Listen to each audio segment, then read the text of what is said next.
ಶಬರೀಶ್ ಶೆಟ್ಟಿ ಅವರು ಹೋಗಿ ಕರ್ನಾಟಕ ವಾಣಿಜ್ಯ ಮಂಡಳಿಗೆ ಒಂದು ದೂರು ಕೊಟ್ಟಿದ್ದಾರೆ. ದೂರು ಕೊಟ್ಟ ನಂತರ ವಾಣಿಜ್ಯ ಮಂಡಳಿ ಅಧ್ಯಕ್ಷ ನರಸಿಂಹಲು ಮಾತನಾಡಿದ್ದಾರೆ. ಏನ್ ಹೇಳ್ತಾರೆ ಕೇಳಿಸ್ಕೊಳ್ಳಿ.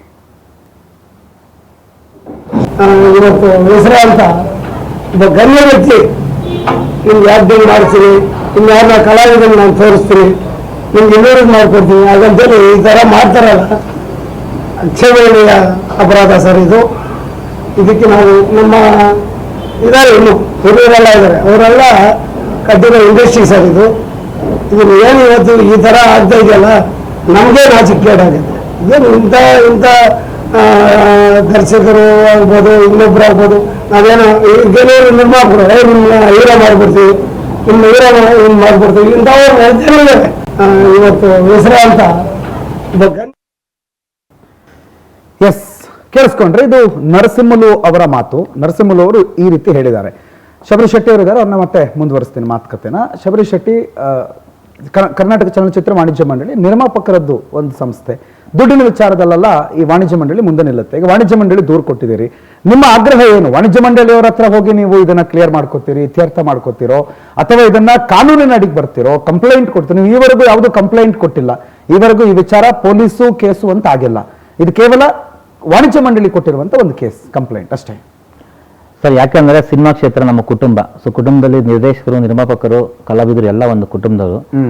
ಫಸ್ಟ್ ಕುಟುಂಬದಲ್ಲಿ ಅಧ್ಯಕ್ಷ ಗಮನಕ್ಕೆ ತಂದು, ಸೊ ವಾಣಿಜ್ಯ ಮಂಡಳಿ ಒಂದು ದೇವಸ್ಥಾನ ಇದ್ದಂಗೆ, ಅಲ್ಲಿ ಏನೇ ಕುಂದುಕೊರತೆ ಆದರೆ ಅಲ್ಲಿ ನಮ್ಮ ಪ್ರಾಬ್ಲಮ್ ಸಾಲ್ವ್ ಮಾಡ್ತಾರೆ ಒಂದು ನಂಬಿಕೆ.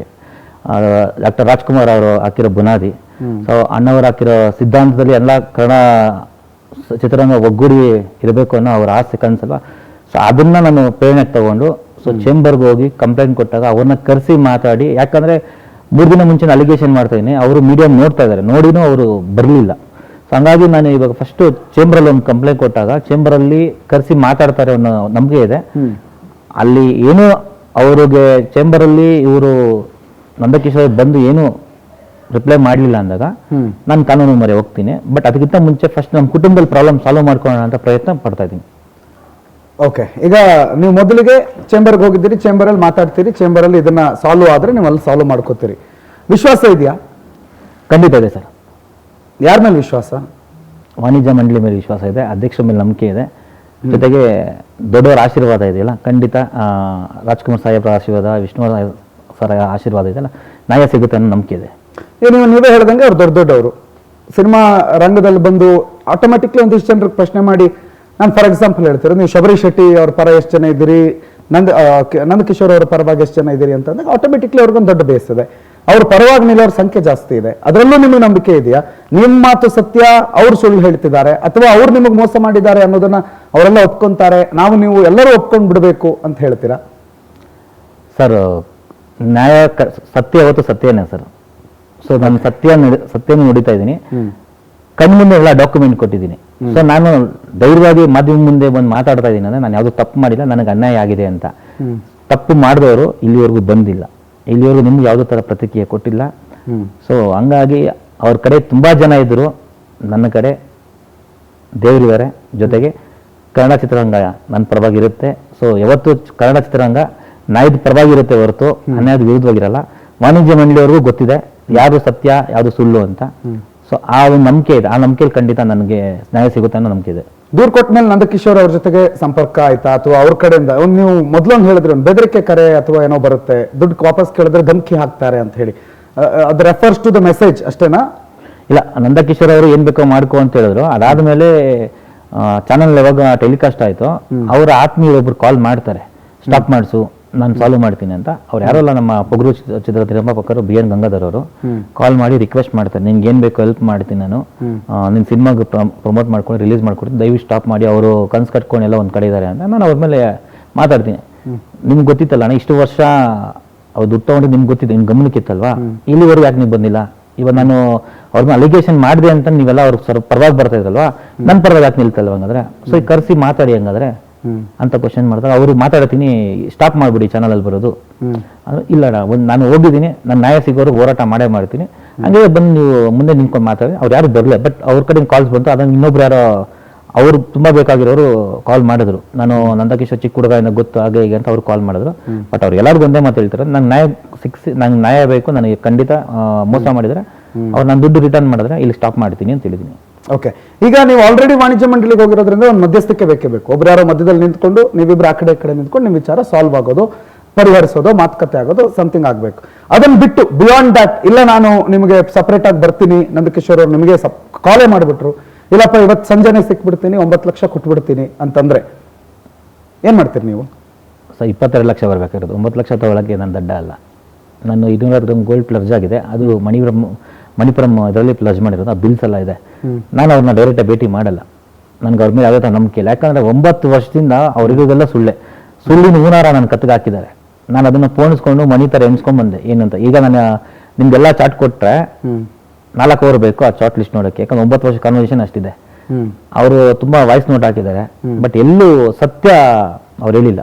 ಸೊ ಸುಳ್ಳು ಹೇಳ್ತಾರೆ, ಬಟ್ ಅವ್ರ ಮೇಲೆ ನಂಗೆ ನಂಬಿಕೆ ಇಲ್ಲ. ಬಟ್ ವಾಣಿಜ್ಯ ಮಂಡಳಿ ಮೇಲೆ ನಂಬಿಕೆ ಇದೆ. ವಾಣಿಜ್ಯ ಮಂಡಳಿಗೆ ದೂರು ಕೊಟ್ಟಿದ್ದೀನಿ, ಮಧ್ಯಸ್ಥತೆ ಅವ್ರು ವಹಿಸಿದಾಗ ಖಂಡಿತ ನಮ್ಮ ಚೇಂಬರಿಂದ ಕಾಲ್ ಹೋಗಿ ಬಂದ್ರು, ನಾನು ಖಂಡಿತ ಹೋಗಿ. ಚೇಂಬರ್ ಬಿಡಿ, ಈಗ ನೀವಾಗಲೇ ಹೇಳಿದೆ ಗಂಗಾಧರ್ ಅವ್ರು ಕಾಲ್ ಮಾಡಿದ್ರು ಅಂತ. ಅದೇ ರೀತಿ ಒಂದು 4 ಜನ ನಿರ್ದೇಶಕರು ಕಾಲ್ ಮಾಡ್ತಾರೆ ನಿಮಗೆ, ನಿರ್ಮಾಪಕರು ಕಾಲ್ ಮಾಡ್ತಾರೆ, ಬನ್ನಿ ನಾವು ಸಾಲ್ವ್ ಮಾಡ್ಕೊಡ್ತೀವಿ, ನಂದಕಿಶೋರ್ ಅವ್ರನ್ನ ಕರೆಸ್ತೀವಿ ಅಂತ ಹೇಳ್ತಾರೆ. ಈಗ ಅದೇ ಒನ್ಸ್ ಅಗೇನ್ ವಾಣಿಜ್ಯ ಮಂಡಳಿನ ಬಿಟ್ಟು ಒಂದು 4 ಜನ ನಿರ್ಮಾಪಕರು ಅಂತಂದ್ರೆ ಅದಕ್ಕೆ ಒಪ್ಕೊಂಡಿದ್ದೀರಾ, ಒಪ್ಕೋತೀರಾ? ಇಲ್ಲ ಸರ್ ಏನೇ ಇದ್ರು ಚಾನಲ್ ಅವ್ರ ಮುಂದೆ ಕರೆಸ್ಲಿ, ಮೀಡಿಯಾ ಮುಂದೆನೆ, ಮೀಡಿಯಾದಲ್ಲೇ ಪ್ರಸ್ತಾಪನೆ ಆಗಿರೋದು, ಎಂಟೈರ್ ಚಾನಲ್ ಅವ್ರನ್ನ ಕರೆಸ್ಲಿ, ಅವ್ರ ಮುಂದೆನೆ ಮಾತಾಡ್ಲಿ, ಓಪನ್ ಲೈವ್ ಅಲ್ಲೇ ಕುತ್ಕೊಳ್ಳೋಣ, ಫೇಸ್ ಟು ಫೇಸ್ ಮಾತಾಡೋಣ. ತಪ್ಪು ನಂದಿಲ್ಲ, ಯಾಕಂದ್ರೆ ಒಂದು ವಾಹಿನಿಯಲ್ಲಿ ಅವರು ಶಬರೀಶ್ ಯಾರೋ ಗೊತ್ತೇ ಇಲ್ಲ ಅಂತ ಹೇಳಿದ್ದಾರೆ. ಆಮೇಲೆ ನಾನು ಅಮೌಂಟೇ ತಗೊಂಡಿಲ್ಲ ಅಂತ ಹೇಳಿದ್ದಾರೆ, ಸುಳ್ಳು ಹೇಳಿಕೆ ಕೊಟ್ಟಿದ್ದಾರೆ ಅಂತ ಸ್ಟೇಟ್ಮೆಂಟ್ ಕೊಟ್ಟಿದ್ದಾರೆ. ಎಲ್ಲ ಒಂದ್ ಕಡೆ ನಾನು ಸುಳ್ಳು ಹೇಳ್ತಾ ಇದೀನಿ, ನನ್ನ ಪಬ್ಲಿಸಿಟಿಗೋಸ್ಕರ, ನನ್ನ ಇಮೇಜ್ ಬೆಳೆಸ್ಕೊಳ್ಳೋಕ್ಕೋಸ್ಕರ ನಾನು ಅವ್ರ ಮೇಲೆ ಆರೋಪ ಮಾಡ್ತಾ ಇದೀನಿ ಅಂತ ನನಗೊಂದು ಕೆಲವೊಂದು ಕಾಲ್ಸ್ ಬಂತು, ಹೇಳಿದ್ರು. ಬಟ್ ಅದು ಜನಕ್ಕೆ ಸತ್ಯ ಗೊತ್ತಾಗಬೇಕು. ಸೊ ನಾನು ತಪ್ಪು ಮಾಡಿದ್ದೀನಿ, ನಂದಕಿಶೋರ್ ತಪ್ಪು ಮಾಡಿದಾರೆ ಅಂತ. ಬಟ್ ಯಾವುದೇ ಥರ ಬೇರೆಯವ್ರು ಕಾಲ್ ಮಾಡಿದಾಗ ಅವ್ರ ಆಫೀಸ್ಗೆ ಹೋಗೋದು ನಾನು ಏನು ಮಾಡ, ಏನೇ ಇದ್ರು ಓಪನ್ ಆಗಿ ಲೈವ್ ಅಲ್ಲೇ ಕುತ್ಕೊಳ್ತೀನಿ, ಎಲ್ಲ ಮೀಡಿಯಾಗೆ ಮುಂದೆ ಬಂದು ಕುತ್ಕೊಂಡು ಮಾತಾಡಲಿ. ಕಿಚ್ಚ ಸುದೀಪ್ ಅವ್ರ ಹೆಸರು ಬಂದಿದೆ. ಈಗ ಕಿಚ್ಚ ಸುದೀಪ್ ಅವರೇ ಬೇಡ, ಕನ್ನಡ ಚಿತ್ರರಂಗ ನಮ್ಮ ಮನೆ ಇದು, ನಮ್ಮ ಕುಟುಂಬ ಇದು, ಇದನ್ನ ಸಾಲ್ವ್ ಮಾಡ್ಕೊಳ್ಳೋಣ, ನಂದಕಿಶೋರ್ ನಾನು ಕರೆಸ್ತೀನಿ ಬನ್ನಿ ಅಂತಂದ್ರೆ ನೀವು ಹೋಗ್ತೀರಾ? ಅಥವಾ ಕಿಚ್ಚ ಸುದೀಪ್ ಅವ್ರಿಗೆ ಗೊತ್ತಾ ಈ ವಿಚಾರ, ನೀವು ದುಡ್ಡು ಕೊಟ್ಟಿದ್ದೀರಿ, ಅವ್ರು ನಿಮ್ಗೆ ದುಡ್ಡು ಕೊಡದೆ ಮೋಸ ಮಾಡ್ತಿದ್ದಾರೆ ಅನ್ನೋ ವಿಚಾರ ಅವ್ರ ಗಮನಕ್ಕಿದೆಯಾ? ಅಂದ್ರೆ ಬೈ ನಿಮ್ಮಿಂದ, ಮಾಧ್ಯಮದಿಂದ ನಂಗೆ ಗೊತ್ತಿಲ್ಲ. ಇಲ್ಲ, ನಾನು ಯಾವತ್ತೂ ಅವ್ರ ಹತ್ರ ಮಾತಾಡಿಲ್ಲ ಸರ್. ಇನ್ನು ಆ್ಯಕ್ಚುಲಿ ನಾನು ನಂದಕಿಶೋರ್ ಕನ್ವರ್ಷನ್ ಅಲ್ವಾ, ಸೊ ಅದನ್ನು ಅವ್ರು ಹೇಳಲಿಕ್ಕೆ ಆಗಲ್ಲ. ಬಟ್ ನಾನು ಅವ್ರಿಗೆ ನನ್ನ ಕರೆಸಿ ಮಾತಾಡ್ತೀನಿ ಅಂದಾಗ ಖಂಡಿತ ಅವ್ರು ಗೌರವ ಕೊಟ್ಟು ಹೋಗ್ತೀನಿ. ಯಾಕಂದರೆ ಅವ್ರ ಮೇಲೆ ನಂಬಿಕೆ ಇದೆ. ಕರೆಸಿ ಮಾತಾಡೋದು ಖಂಡಿತ ಅವ್ರಿಗೆ ನಾನು ಹೋಗ್ತೀನಿ. ಓಕೆ, ಸೊ ನೀವು ಕೊಡ್ತಾ ಇರುವಂಥ ಆಪ್ಷನ್ ಎರಡೇ, ಒಂದು ವಾಣಿಜ್ಯ ಮಂಡಳಿ ಬಿಟ್ರೆ ಕಿಚ್ಚ ಸುದೀಪ್ ಅವ್ರ ಜೊತೆ ಕೂತ್ಕೊಂಡು ಮಾತಾಡಿದ್ರೆ, ಇಲ್ಲ ಮಾಧ್ಯಮದಲ್ಲಿ. ಈಗ ನೀವು ನಾಳೆ ಒಂದು ವೇಳೆ ನಂದಕಿಶೋರ್ ಪವರ್ ಟಿವಿಗೆ ಬರ್ತಾರೆ, ಕೂತು ಶಬರೀಶ್ ಅವ್ರ ಮುಂದೆ ಫೇಸ್ ಟು ಫೇಸ್ ಕೂರ್ತಾರೆ ಅಂತಂದ್ರೆ ಅವಕಾಶ ನಾವು ಕೊಡ್ತೀವಿ, ನೀವು ರೆಡಿ ಇದ್ದೀರಾ? ಖಂಡಿತ ಬರ್ತೀನಿ ಸರ್, ನಾನು ಯಾವ್ದು ತಪ್ಪು ಮಾಡಿಲ್ಲ. ಓಕೆ, ಒನ್ ಆನ್ ಒನ್ ನೀವು ರೆಡಿ ಇದ್ದೀರಿ? ನಾನು ರೆಡಿ ಇರ್ತೀನಿ. ಸೊ ನಂದಕಿಶೋರ್ ಅವರು ಕಾರ್ಯಕ್ರಮ ನೋಡ್ತಾ ಇದ್ದೀರೋ ಅಥವಾ ನಿಮಗೆ ಈ ಕಾರ್ಯಕ್ರಮ ತಲುಪುತ್ತೋ, ಆಮೇಲೆ ಯಾರಾದ್ರೂ ತೋರಿಸ್ತಾರೋ ಗೊತ್ತಿಲ್ಲ, ಒಂದು ಓಪನ್, ಈಗ ಒನ್ ಸೈಡ್ ಆಫ್ ದ ಸ್ಟೋರಿಯನ್ನು ನಾವು ಕೇಳಿಸ್ಕೊಂಡಿದ್ದೀವಿ. ಶಬರೀಶ್ ಅವರ ಕಡೆಯಿಂದ ಇಷ್ಟಿದೆ ಕ್ಲಾರಿಟಿ. ಅವರು ಅರ್ಧ ಗಂಟೆಗಳ ಕಾಲ ಯಾಕೆ ದುಡ್ಡು ಕೊಟ್ಟರು, ಹೇಗೆ ದುಡ್ಡು ಕೊಟ್ಟರು, ಯಾವ ರೀತಿನಲ್ಲಿ ದುಡ್ಡು ಕೊಟ್ಟರು, ಏನಾಗಿದೆ, ಮೋಸ ಏನು ಅನ್ನೋದನ್ನ ಎಕ್ಸ್ಪ್ಲೇನ್ ಮಾಡಿದ್ದಾರೆ. ಸೊ ನಂದಕಿಶೋರ್, ನೀವು ಹಲವು ಸಿನಿಮಾಗಳನ್ನ, ಹಲವು ಪ್ರಖ್ಯಾತ ಸಿನಿಮಾಗಳನ್ನ, ಹಲವು ಸೂಪರ್ ಹಿಟ್ ಸಿನಿಮಾಗಳನ್ನು ಕೊಟ್ಟವರು, ಕರ್ನಾಟಕದ ಜನತೆಗೆ ಚಿರಪರಿಚಿತರು ಅಂತ ಕರೆಸ್ಕೊಂಡಿರೋರು.